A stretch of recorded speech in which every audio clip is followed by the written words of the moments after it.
Depuis quelques années, il est un sujet que j'entends mentionner un petit peu partout dans mes voyages, c'est celui de l'Antichrist.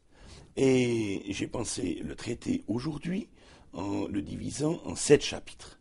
Le premier de ces chapitres, je l'intitulerai L'esprit de l'Antichrist.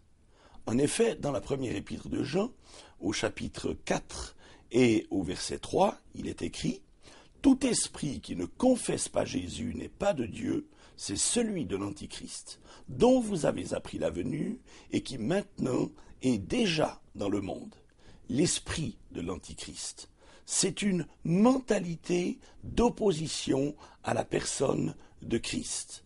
C'est une attitude générale et on peut constater qu'en dehors des églises aujourd'hui, il est de plus en plus difficile de parler de Jésus-Christ. Vous pouvez, même dans un contexte tout à fait laïque, évoquer Dieu, l'existence de Dieu, la foi en Dieu. Mais dans ces mêmes contextes, si vous prononcez le nom de Jésus-Christ, très vite, vous percevez une gêne, voire même carrément de l'hostilité. L'esprit de l'Antichrist, c'est une attitude de refus, d'opposition, de négation de Christ. Et cet esprit, il est perceptible un peu partout. On le constate. Lorsque on parle de Dieu d'une façon générale, ça passe encore plus ou moins. Mais à partir de l'instant où on mentionne le nom de Christ, on perçoit des résistances, on perçoit même souvent de l'hostilité. Or, la Bible est claire. Elle nous dit que c'est le point fondamental. Il n'a été donné aucun autre nom parmi les hommes sous le ciel par lequel il nous faille être sauvés, aucun autre nom que celui de Jésus-Christ. C'est donc la pierre de touche. Alors, aujourd'hui, on se veut dans une société laïque, et de plus en plus laïque. Je crois que, quelque part d'ailleurs, il y a une perversion du terme de laïcité. Laïcité implique l'idée de neutralité, elle n'implique pas l'idée d'opposition à la religion ou à une religion.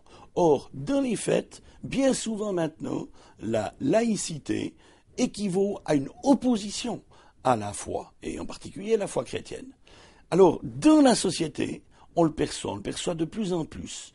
Dans les écoles, certains enseignants ne se gênent pas de critiquer la foi chrétienne, mais malheur à l'enseignant, par exemple, qui prendra position pour Jésus-Christ. Ça, on ne va pas l'accepter. J'ai plusieurs exemples en tête d'enseignants qui, à une occasion ou l'autre, ont fait une simple allusion à la foi chrétienne ou à Jésus-Christ et qui se sont attirés de véritables brimades. Alors que d'autres enseignants ne se gênent pas, à longueur de cours pour certains d'entre eux, de critiquer la foi chrétienne, les chrétiens et même la Bible, et personne ne réagit. Il y a là une inégalité de traitement qui est significative de l'esprit antichrist. Et puis, dans beaucoup d'églises, il faut remarquer qu'aujourd'hui, on devient très timide. On devient très timide. Dans certains milieux ecclésiastiques, dans certaines facultés de théologie, il n'est plus évident du tout, par exemple, de croire ou d'affirmer que Jésus-Christ est vraiment ressuscité. On nous dira « Ah, mais il est ressuscité dans l'imaginaire, dans l'imagination des disciples, parce qu'ils l'aimaient beaucoup, ils ont eu des visions, ils ont cru qu'il était ressuscité, mais il n'est pas vraiment ressuscité, un cadavre ne ressuscite pas. » C'est d'ailleurs ridicule. Est-ce qu'un Dieu tout-puissant qui a créé les cieux et la terre, qui peut faire n'importe quoi, n'est pas capable de ressusciter quelqu'un qui est mort? Le miracle n'est pas plus grand. D'ailleurs, faire naître Jésus-Christ dans le cœur d'un être humain n'est pas en soi un miracle moins grand que celui de ressusciter un corps mort. Alors, même dans certains aspects de la religion officielle aujourd'hui, il y a de plus en plus de timidité à affirmer les vérités fondamentales relatives à l'évangile de Jésus-Christ. Maintenant, dans une certaine musique, en particulier un certain hard rock, vous avez une influence antichrist qui est tout à fait notable. J'en mentionnerai simplement un exemple. C'est celui du groupe très connu, groupe anglais, AC/DC. Le sigle veut déjà dire AC, Antichrist, DC en anglais, Death to Christ, c'est-à-dire mort au Christ.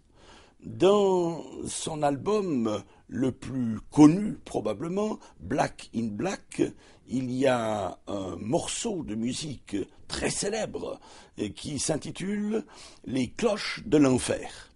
Et on trouve ces paroles, je les mentionne, c'est Satan qui s'exprime. « Tu es encore jeune, mais tu vas mourir. Je vais t'emmener en enfer. Je ne ferai pas de prisonnier. Je n'épargnerai aucune vie. Si ça te plaît de faire le mal, tu es mon ami. Si le bien est à gauche, j'irai obstinément à droite.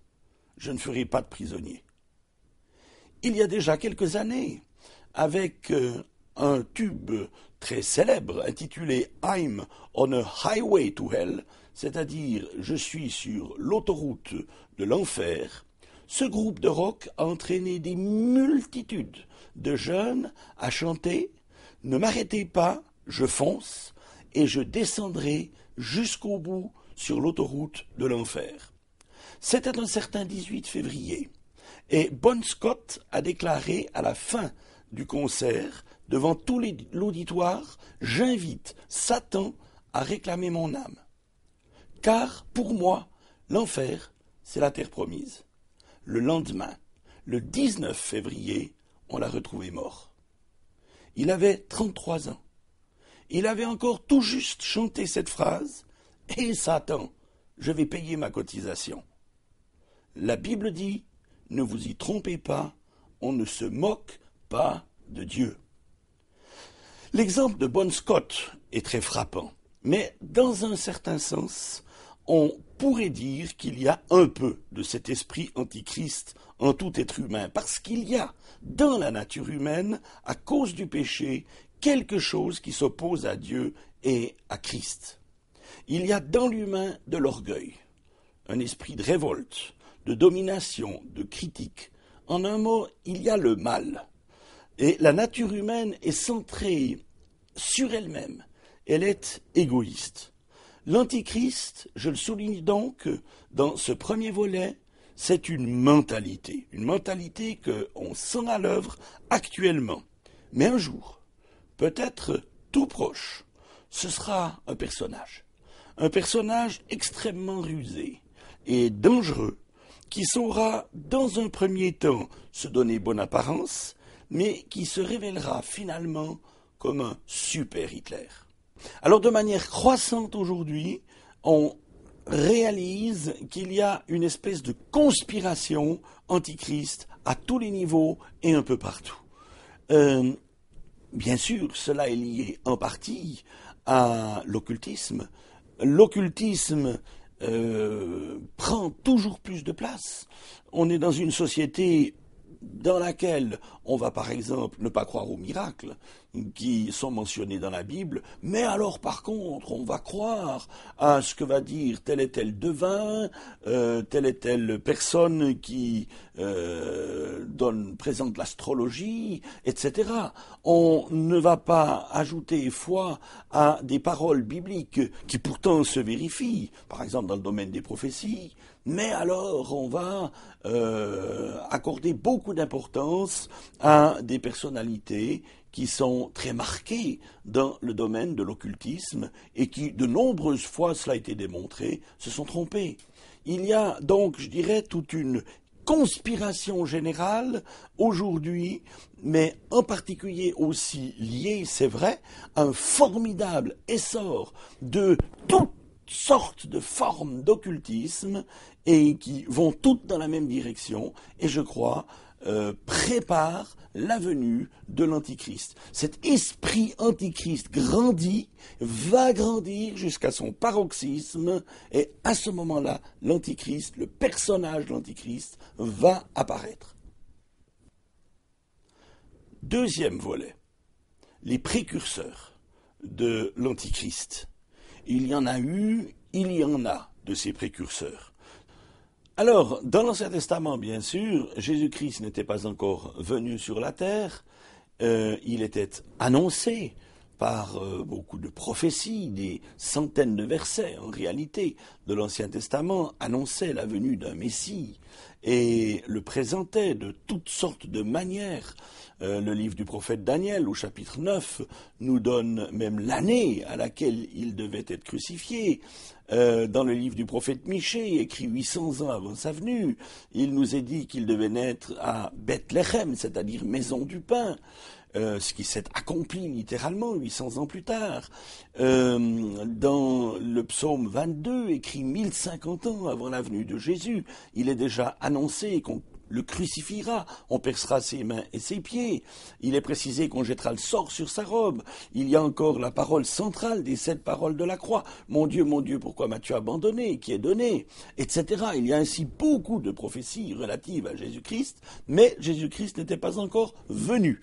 Alors, dans l'Ancien Testament, il y a, par exemple, Antiochus Épiphane, présenté dans le livre du prophète Daniel, qui est déjà un précurseur de l'Antichrist, mais comme Christ n'était pas encore venu, bien sûr, c'est un ennemi de Dieu. Antiochus Épiphane a d'ailleurs commis un sacrilège extraordinaire lors d'une expédition malheureuse qu'il avait entreprise contre l'Égypte, qui a mal tourné. Il est repassé par Israël et dans sa rage, il a dévasté Israël, il a dévasté Jérusalem, et dans le temple de Jérusalem, ce qui était considéré comme un blasphème extraordinaire, il a offert sur l'autel une truie. Il a provoqué bien sûr une révolte formidable dans tout le pays. Finalement, il a été vaincu militairement par les Maccabées. Certainement qu'Hitler a été un antichrist important de l'histoire humaine. La Bible mentionne un esprit antichrist, on l'a dit, mais elle parle aussi clairement du fait qu'il y a plusieurs anti- ou contre-Christ au travers des siècles. Les textes de la première épître de Jean, chapitre 2, et versets 18 à 19 et 22, ainsi que le verset 7 de la deuxième épître de Jean, sont tout à fait clairs à ce point de vue. Il y a eu de nombreux individus qui ont manifesté leur haine du Christ et des chrétiens. Un des premiers, certainement, et fameux, ça a été Néron. Néron qui a persécuté férocement les chrétiens au 1er siècle, qui a même été jusqu'à mettre le feu à sa capitale, Rome, pour pouvoir ensuite les accuser d'être les auteurs de ce forfait et en faire massacrer des milliers et des milliers. Hitler, bien sûr, je l'ai mentionné, le père du nazisme, il a réuni dans sa personne un nombre absolument impressionnant de caractères antichrist. Je mentionnerai une arrogance formidable, un esprit dictatorial, la persécution des Juifs. Il a assassiné également beaucoup de chrétiens, 6 millions de Juifs, mais aussi beaucoup de chrétiens. Un des plus connus a été le fameux pasteur théologien Dietrich Bonhoeffer, qui a été pendu à un crochet de boucher par la Gestapo en février 1945. Hitler a aussi développé une véritable mystique de sa personne, un culte. Et comme l'Antichrist le fera, il a eu une période de conquête foudroyante et une emprise quasi totale sur la vie économique, sociale, politique, voire religieuse de ceux qui étaient devenus ses sujets. Et comme l'Antichrist, sa fin a été un écrasement total et définitif. On pourrait évoquer encore Staline. Staline, dans sa haine formidable de Christ, de la religion chrétienne.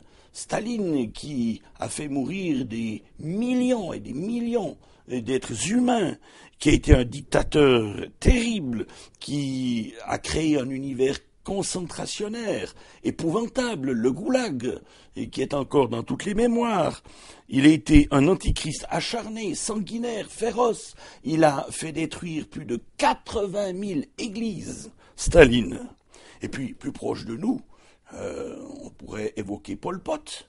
Pol Pot, un adversaire acharné de toute religion, qui a fait régner la terreur au Cambodge, qui a massacré lui aussi des milliers de chrétiens et 2 millions au moins de ses concitoyens. La liste serait donc longue. Un troisième volet peut être intitulé « L'Empire de l'Antichrist » et « D'où l'Antichrist viendra-t-il » Peut-on le savoir?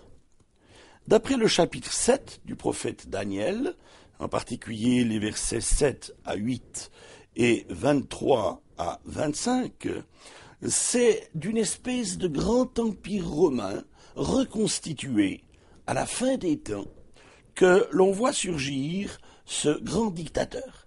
Ce grand dictateur qui dominera une Europe réunifiée et qui finira par étendre son règne sur toute la terre.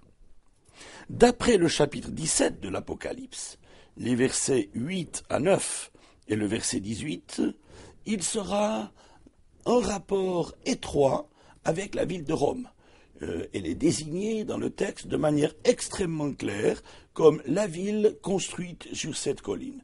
Or, pour les auteurs, l'auteur de l'Apocalypse, et puis pour tous ceux qui lisaient l'Apocalypse au 1er siècle, c'était l'Empire romain qui était établi tout autour de la Méditerranée. Quand on parlait de la ville aux ces collines, on savait bien qu'il s'agissait de Rome.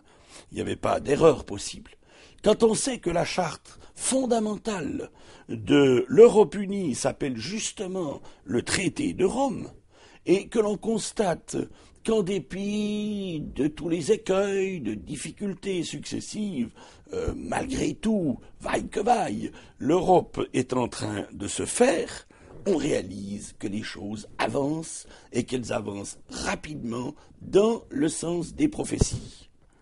Tout indique donc que l'Antichrist sortira du monde occidental et qu'il parviendra finalement, ce qui est un fait inouï, un fait unique dans l'histoire humaine, il parviendra à dominer la planète complètement. Il sera le chef absolu d'un nouvel ordre mondial. On en parle de ce nouvel ordre mondial déjà depuis un certain temps. Eh bien, celui qui prendra la tête sera alors l'Antichrist. Et finalement, il se fera adorer comme Dieu et il tuera quiconque ne lui obéira pas sans condition. C'est pourquoi je l'appelle le super Hitler. À la base de la volonté de dominer le monde, il y a la chute. C'est à la chute, lorsque nos premiers parents, Adam et Ève, ont choisi l'autonomie par rapport au commandement de Dieu, que le fossé s'est créé.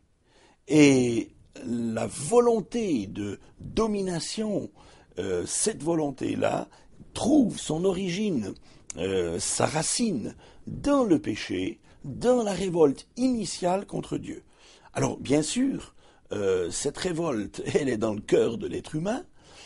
Cette révolte, elle était d'abord dans celui que la Bible appelle Lucifer, qui s'est révolté un jour contre Dieu, qui a entraîné un tiers des anges dans sa révolte et qui est devenu Satan.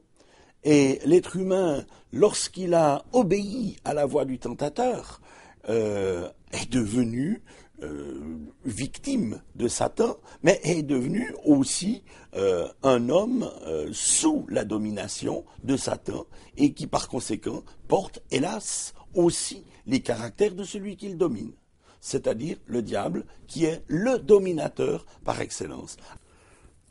4e chapitre, je l'intitulerai « La personne de l'Antichrist ». Si l'Antichrist, et nous l'avons souligné, et la Bible dit, est un esprit, une attitude, une négation, une opposition qui est là contre Jésus-Christ, il y a aussi une personne de l'Antichrist. Alors, il y a tout de suite un problème qui se pose, c'est un problème de vocabulaire. Parfois, on dit aussi antéchrist. Qu'en est-il en fait? Est-ce que c'est antichrist ou est-ce que c'est antéchrist? Alors, le mot antéchrist, qui est utilisé assez largement, même dans des dictionnaires, est en réalité un barbarisme qui est dû à une erreur de transcription dans le texte biblique grec. Par exemple, la première épître de Jean, au chapitre 2 et au verset 18, il est toujours parlé d'antichrist, c'est-à-dire celui qui est contre Christ ou celui qui veut supplanter Christ. Antéchrist ne vient pas du grec, mais vient du latin. Anté, qui évoque l'idée de celui qui voudrait se placer avant Christ. Alors, il est vrai que l'antichrist sera le plus grand adversaire de l'histoire contre Christ, et il apparaîtra avant le retour glorieux de Jésus, le Fils de Dieu. On s'est demandé s'il ne s'agissait pas d'un système ou d'un esprit collectif.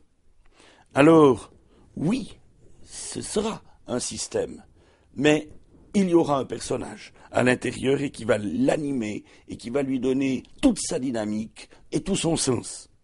Dans la première épître de Jean, il est écrit au chapitre 2 et au verset 18 à 19 qu'un antichrist vient. L'apôtre Paul donne à ce personnage des noms qui ne peuvent s'appliquer qu'à une personne déterminée et non pas à un système. Par exemple, dans la deuxième épître de Paul aux Thessaloniciens, au chapitre 2 et dans les versets 3 et 4, il est écrit ceci.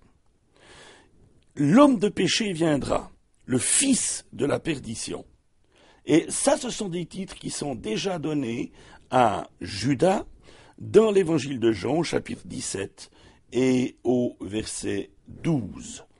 Il l'appelle encore l'adversaire, celui qui se fait adorer comme Dieu, et l'impie. Maintenant, l'Ancien Testament parle aussi de ce personnage abondamment, notamment les prophètes Daniel et Zacharie le désignent comme un homme qui doit venir. Daniel le présente comme un roi, une autorité, qui prononcera d'ailleurs des paroles blasphématoires contre le Très-Haut, qui opprimera les croyants, ceux qui sont appelés les saints, c'est-à-dire les croyants, et qui exercera la domination. On trouve ces textes dans Daniel au chapitre 7, versets 24 à 26. Il déclare qu'il fera d'incroyables ravages, qu'il aura des succès inouïs, et qu'il sera rempli d'arrogance jusqu'à ce que vienne sa fin, qui sera terrible et sans remède. Le chapitre 8 de Daniel, versets 23 à 25. Il précise encore que l'Antichrist trompera les Juifs, qu'il les persécutera. La Bible lui donne le titre de dévastateur. Par exemple, dans Daniel 9, au verset 27, un dévastateur. Et son anéantissement est clairement annoncé dans Daniel au chapitre 11, versets 36, 38, 41, 45. Maintenant, il y a le prophète Zacharie qui évoque aussi ce personnage et qui le présente comme le grand pasteur de Néant. Dans son chapitre 11, versets 6 et 16, le pasteur de Néant. Maintenant, il y a le livre de l'Apocalypse, naturellement, qui mentionne ce personnage de l'Antichrist, et le livre de l'Apocalypse nous montre quelle sera sa fin. Le livre de l'Apocalypse, c'est le livre des fins dernières, d'ailleurs. Si la Genèse, c'est le livre des commencements, le livre de l'Apocalypse, c'est le livre des fins dernières.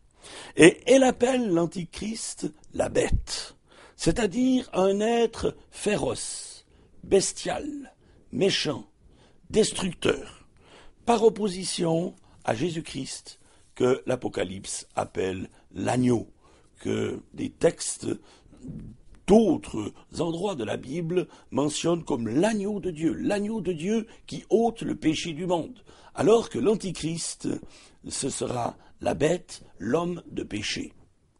Elle parle d'un homme, l'Apocalypse, qui se fera adorer, qui sera arrogant, qui persécutera les croyants, qui dominera le monde entier d'une main de fer, qui fera mourir des multitudes d'êtres humains, en particulier tous les témoins du Dieu vivant de Jésus-Christ, tout ceci en particulier dans le chapitre 13, versets 4 à 7, et puis alors la fin, qui est mise en évidence dans Apocalypse chapitre 19, verset 20, et au chapitre 20, le verset 10, en précisant qu'il sera tourmenté au siècle des siècles. Il est évident qu'il s'agit d'un homme, encore une fois, parce qu'un système de pensée ne saurait être jeté en enfer et y être tourmenté. Or, il est dit que l'Antichrist sera jeté en enfer et il sera tourmenté.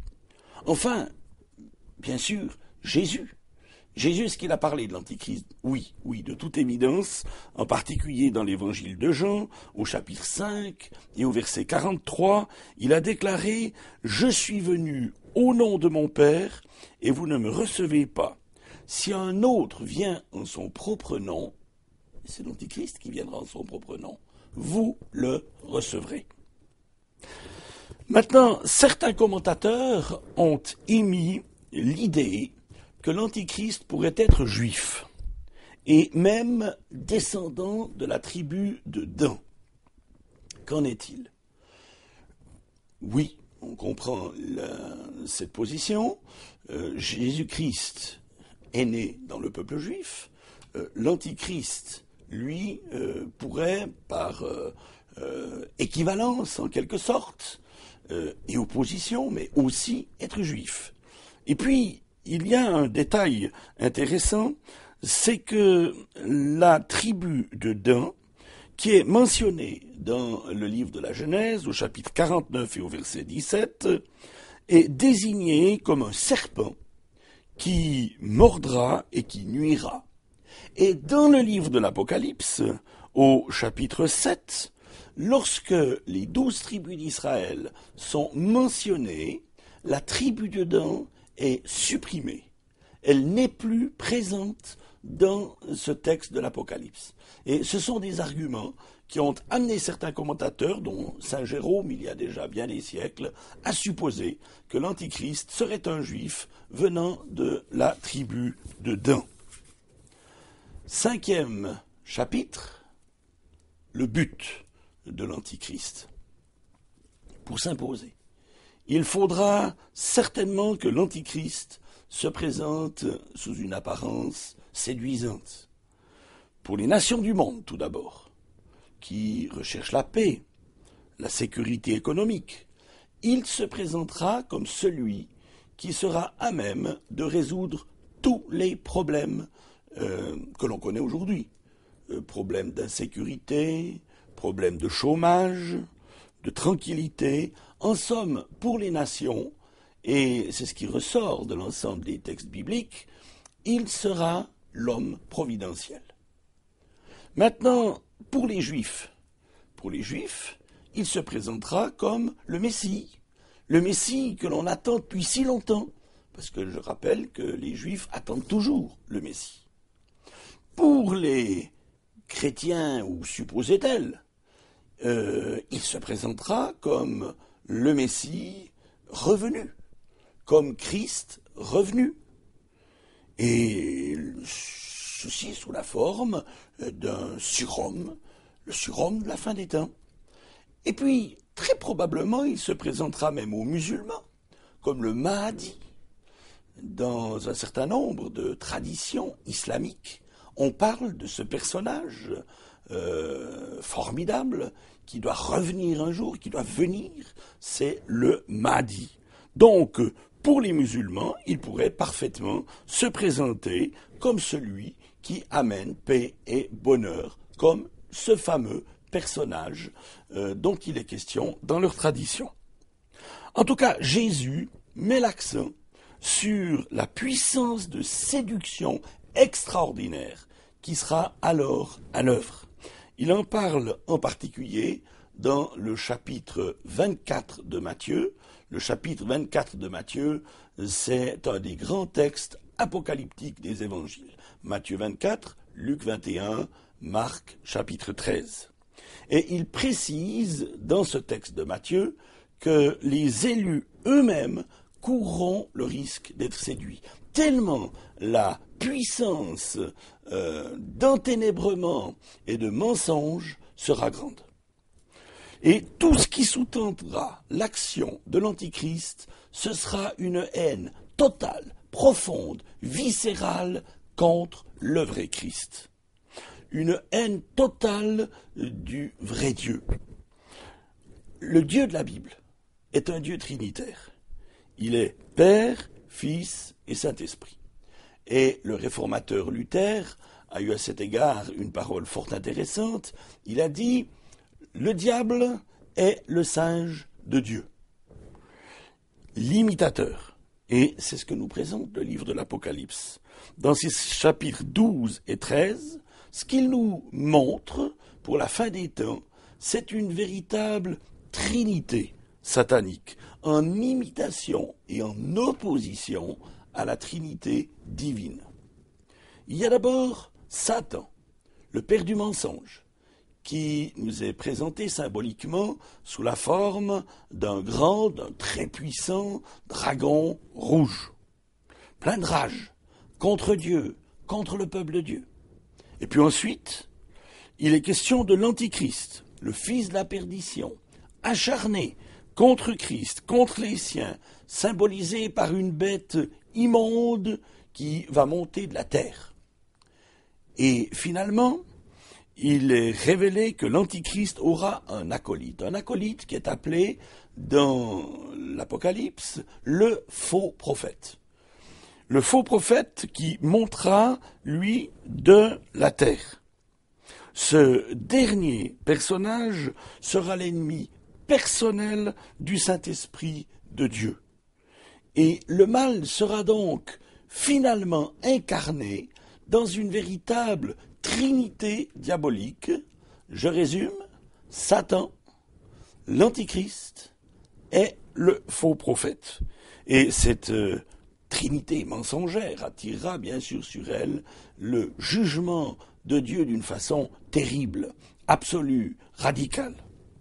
Arrivé au fait de sa puissance et devenu fou d'orgueil, l'Antichrist rassemblera ses armées à Armageddon, c'est-à-dire dans la vallée de Megiddo, en Palestine, dans une tentative désespérée de s'opposer à la venue glorieuse de Jésus-Christ.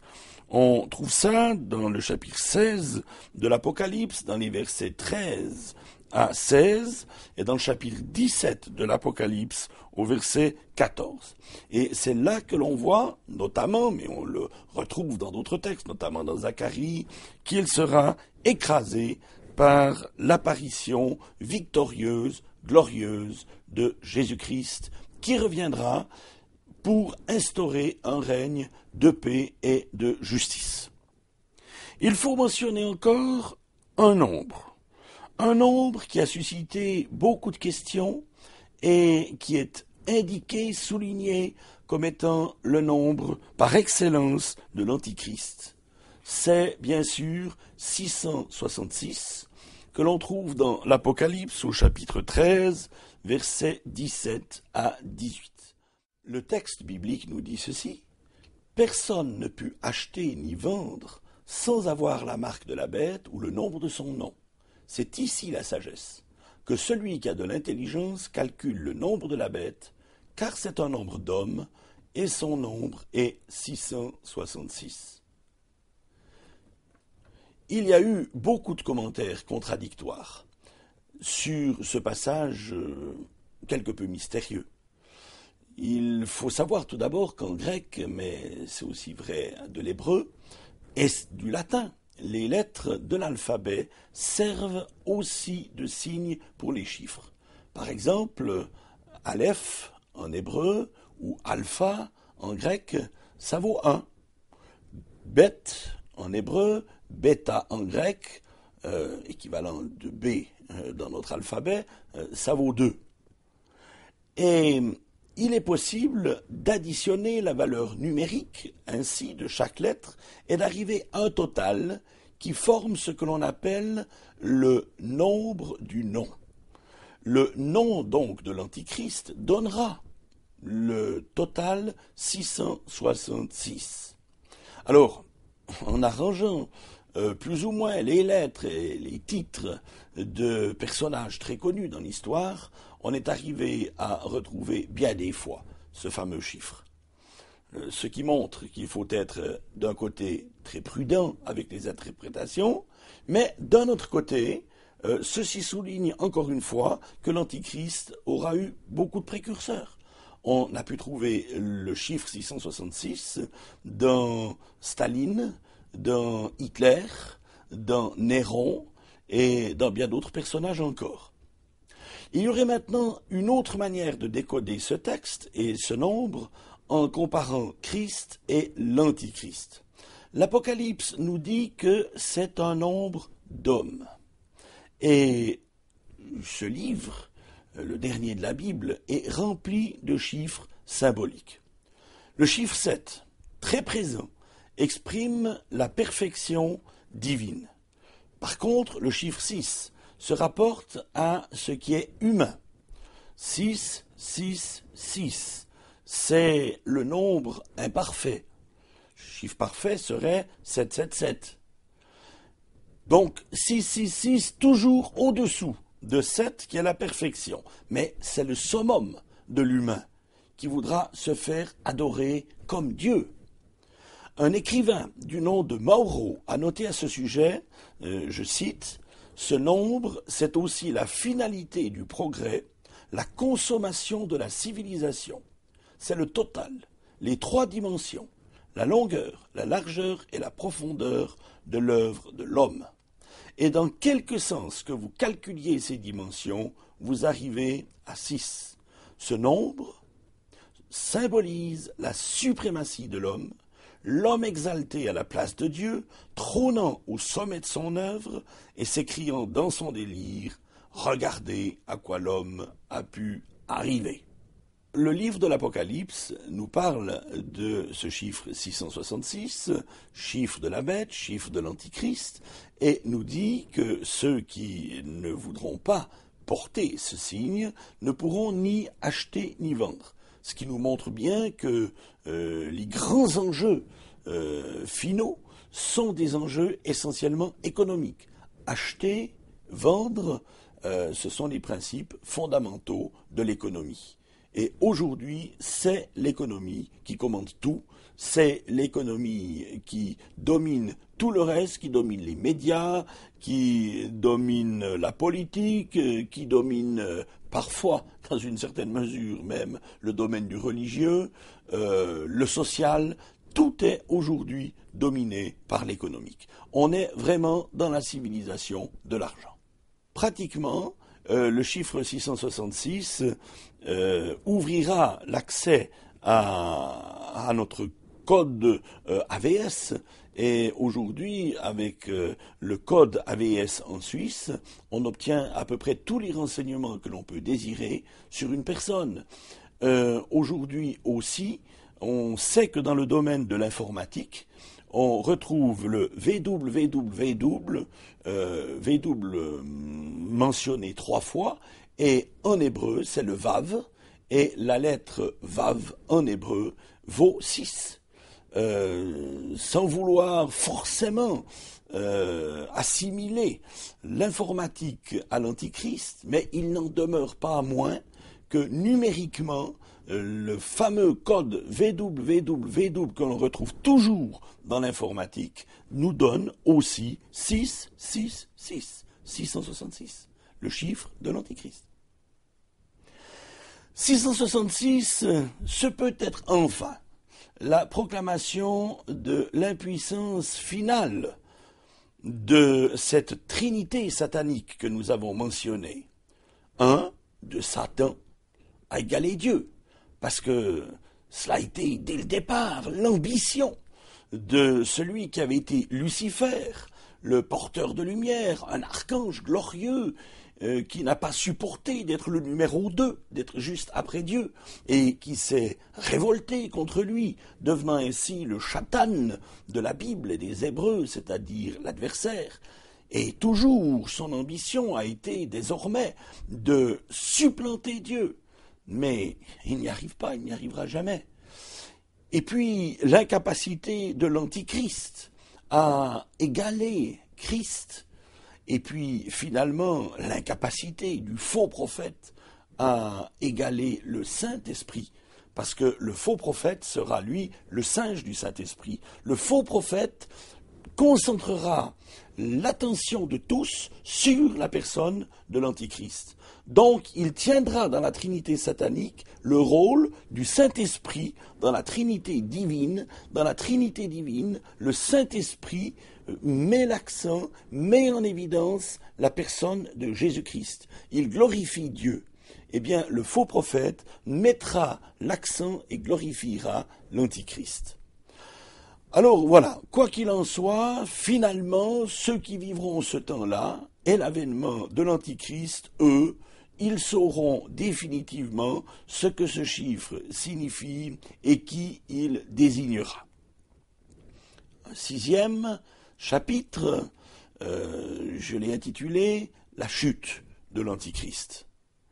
Alors nous y avons fait allusion, l'Antichrist sera donc finalement vaincu, mais est-ce qu'on peut connaître les circonstances de sa chute ?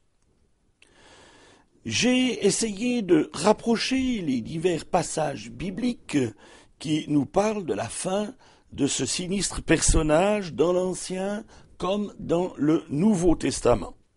Et nous voyons qu'après avoir prétendu donner au monde une période de paix, de prospérité, de sécurité, pour prix de sa domination totale sur tout l'univers, l'Antichrist, après 3 ans et demi de règne sanglant, devra faire face à une formidable révolte de peuples qui voudront finalement secouer son affreuse domination. Et alors aura lieu la dernière des guerres, celle qui aura lieu justement dans la vallée de Megiddo, qui est un formidable carrefour historique bien connu entre l'Europe, l'Asie et l'Afrique. Et à plusieurs reprises déjà dans l'histoire, il y a eu de grandes batailles dans cette vallée. C'est un carrefour stratégique. Et l'Antichrist, à cette occasion, poursuivra le but d'en finir une fois pour toutes également avec les Juifs. Il sera animé d'une haine formidable contre le peuple juif et il rassemblera contre Jérusalem toutes ses armées. C'est ce qui nous est dit notamment dans le livre du prophète Zacharie au chapitre 12 et au verset 9, au chapitre 14 et au verset 2. Mais il y aura bien sûr sous-jacent son désir très fort et constant de combattre Jésus-Christ, de livrer un dernier assaut, parce que c'est à ce moment aussi que Jésus-Christ reviendra pour établir son règne de justice et de paix. C'est ce que nous dit Apocalypse 19 au verset 19.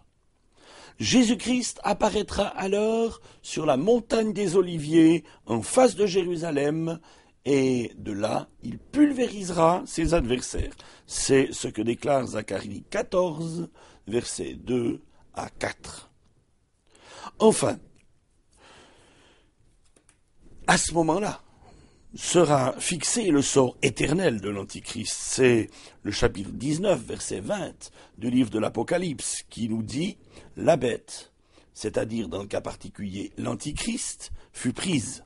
Il y avait avec elle le faux prophète, son acolyte, qui avait fait devant elle les prodiges par lesquels il avait séduit ceux qui avaient pris la marque de la bête et adoré son image.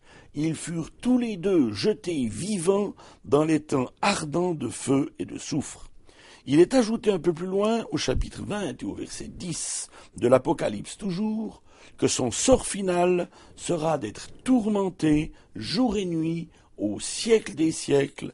avec le diable et le faux prophète qu'il aura secondé. Je profite de souligner au passage que donc l'Antichrist n'est pas le diable. Le diable, Satan, c'est la première personne de la Trinité satanique, c'est l'inspirateur, c'est le patron, si vous voulez, mais l'Antichrist, ce sera un homme, mais un homme qui se sera voué entièrement esprit, âme et corps au service de Satan, qui sera rempli de l'énergie de Satan et qui accomplira avec son acolyte, le faux prophète, l'œuvre du diable ici-bas. Mais l'Antichrist n'est pas, à proprement parler, Satan. Il est inspiré par lui, il est habité par Satan, il lui est entièrement livré. Maintenant, je voudrais conclure avec le 7e chapitre que j'intitulerai « Christ, le vrai Sauveur ». Après avoir beaucoup parlé de l'Antichrist, qui finalement sera vaincu, heureusement que la Bible nous parle de Christ, qui sera finalement le grand et le définitif vainqueur. Jésus est l'envoyé de Dieu le Père pour sauver le monde et établir son règne. L'Antichrist est l'envoyé du diable pour s'opposer à l'avènement du Fils de Dieu et pour perdre les hommes. Jésus, c'est Dieu qui se fait homme. L'Antichrist, c'est l'homme qui se fait Dieu. En somme, l'Antichrist, c'est toujours et encore l'inverse du Christ. Christ veut dire celui qui est oint, qui a reçu l'onction du Père céleste. On pourrait résumer quelques-uns des contrastes entre Jésus-Christ et l'Antichrist de la manière suivante. J'en mentionne quelques-uns qui m'ont paru particulièrement frappants. L'Antichrist, il est l'image, l'expression de Satan qu'il envoie. Jésus-Christ, il est l'image du Dieu invisible, l'empreinte de sa personne. L'Antichrist est la deuxième personne de la Trinité diabolique constituée par Satan. L'Antichrist est le faux prophète. C'est l'anti-Dieu, l'Antichrist et l'anti-Saint-Esprit. Jésus-Christ est la seconde personne de la Trinité divine, le Père, le Fils, le Saint-Esprit, un seul Dieu. L'Antichrist, il monte de l'abîme pour accomplir la volonté du diable. C'est ce que nous dit Apocalypse 11, verset 7. Apocalypse 17, verset 8 aussi. Il vient en son propre nom. Christ, lui, il descend du ciel pour faire la volonté de Dieu. Il vient au nom de son Père. L'Antichrist, il est comme une bête féroce. Il réunit en lui la ruse, la méchanceté, la violence, la destruction. Jésus-Christ est l'agneau de Dieu, qui s'est donné sur la croix pour nous sauver, l'agneau de Dieu plein de douceur, plein de bonté. Il y a au moins une quinzaine de contrastes aussi frappants qui peuvent être mentionnés et qui sont clairement prophétisés dans les Saintes Écritures. Alors, dans un certain sens, on pourrait se poser une ultime question. Est-ce qu'il n'y a pas en chacun de nous quelque chose qui nous amène à devoir nous poser cette question du choix entre Christ ou l'Antichrist? C'est la grande question, finalement. C'est la grande question. C'est certainement pour cela que dans la Bible, Dieu appelle chaque être humain. Il vous appelle, il m'appelle, il nous appelle tous. Il nous dit, voici, j'ai mis devant toi la vie et la mort. Et puis Dieu, parce que Dieu est partial, mais il est partial en notre faveur. Dieu dit, choisis la vie, afin que tu vives. Ça, c'est ce qui nous est proposé.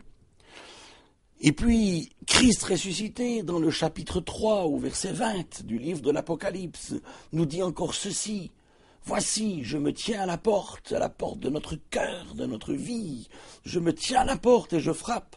Si quelqu'un, c'est vous, c'est moi, c'est chacun de nous, si quelqu'un entend ma voix et ouvre la porte, j'entrerai chez lui, je souperai avec lui et lui avec moi. Eh bien, cette démarche, chacun d'entre nous, il nous invite à la faire. La démarche d'accueillir le vrai Christ, celui qui est venu pour nous sauver, celui qui nous tend la main, celui qui veut partager notre vie, qui veut nous donner une vie qui vaut la peine d'être vécue. Accueillir Christ aujourd'hui, c'est éviter le risque d'accueillir l'Antichrist demain. Accueillir Christ aujourd'hui, c'est accueillir celui qui veut donner sa pleine dimension à notre vie et qui veut nous mettre dans une communion vivante avec le Dieu vivant. C'est accueillir celui qui veut nous donner une vie qui vaut la peine d'être vécue.